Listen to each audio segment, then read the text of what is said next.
Você passou meses estudando sobre programação, vendo sobre sintaxe, dominando framework, aprendeu tudo sobre performance e entrega um código impecável. Porém, quando o usuário pega aquilo que você desenvolveu, ele fala, legal, mas não foi exatamente isso que eu queria. Você já passou por isso? Lembrou dessa imagem, né? A gente dá risada disso no começo da faculdade ou nos primeiros vídeos do YouTube. Parece hilário.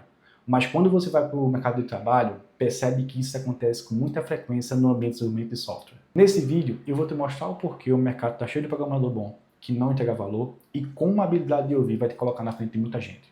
O desenvolvimento de software é a ponte entre dois mundos completamente diferentes. De um lado, o time de negócio que entende a dor do cliente, sabe aonde a empresa quer chegar e o que fazer para o usuário conseguir trabalhar melhor. E do outro lado tem um time técnico que consegue entregar qualquer demanda envolvendo TI. E o problema mora exatamente aí, que às vezes são duas linguagens completamente diferentes que precisam trabalhar juntas para conseguir entregar o melhor para aquele sistema. De um lado, o negócio fala sobre eficiência, processo e retorno. Do outro, o time técnico fala sobre arquitetura, design e performance.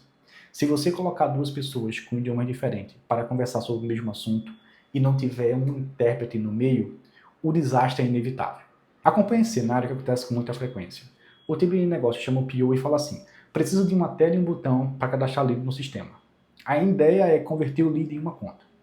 O time de negócio já pensou em toda a arquitetura e fluxo necessário para fazer aquele lead virar um cliente.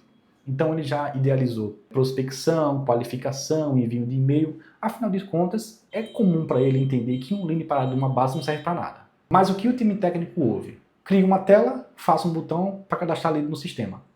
Ele não pergunta o porquê, ele não quer entender de fato o porquê o negócio fez aquela solicitação e qual é o intuito no final das contas daquela informação no sistema. Então ele parte para desenhar uma solução, para escrever um fluxo que entrega melhor performance e uma requisição que demore menos de 10 milissegundos para ser respondida. E qual o resultado disso? O botão e a tela é lindo, ultra performático, feito com a melhor tecnologia que existe no mercado, porém o time de negócio ele não consegue desenvolver uma conversão e prospecção de lead.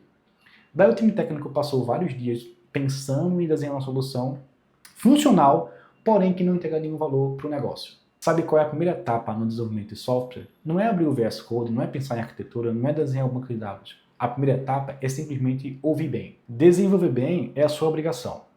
Mas o que separa um programador comum de um programador indispensável é a sensibilidade que ele tem de entender o time de negócio.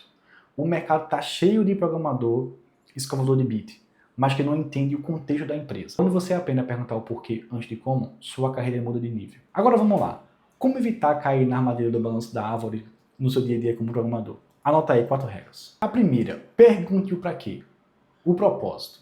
Se o usuário te pedir uma tela e um botão para cadastrar lead, pergunta a ele qual vai ser a utilidade que vai ter aquele lead após ele cadastrar no sistema.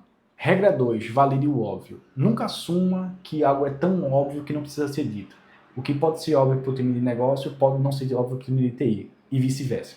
Prototipe e valide cedo. Crie um MVP.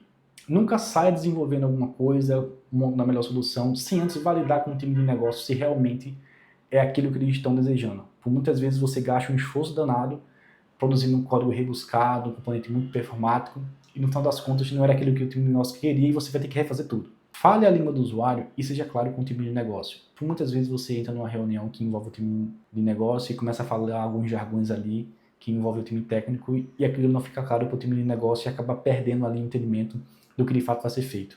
Então seja mais simplista, entenda a reunião que você está e tenha uma linguagem que permita que todo mundo que está ali entenda aquilo que você está falando. No final das contas, nenhum usuário vai se importar se o programa foi desenvolvido em Java, React, ou se ele está utilizando a melhor arquitetura que existe no mundo. Ele só quer saber se o problema que ele trouxe foi resolvido. Da próxima vez que você vê a tirinha da árvore, lembre-se que aquilo não é só um meme. Aquilo ali é um relato diário de coisas que acontecem no dia a dia em uma equipe de desenvolvimento de software. E você, já passou por alguma situação como essa? Entregou aquilo que o time de negócio pediu, mas não era exatamente aquilo que ele queria? Se sim, deixa aqui no comentário. É isso aí, pessoal. Espero que vocês tenham gostado. Se inscrevam no canal, compartilhe e até o próximo vídeo. Tchau, tchau.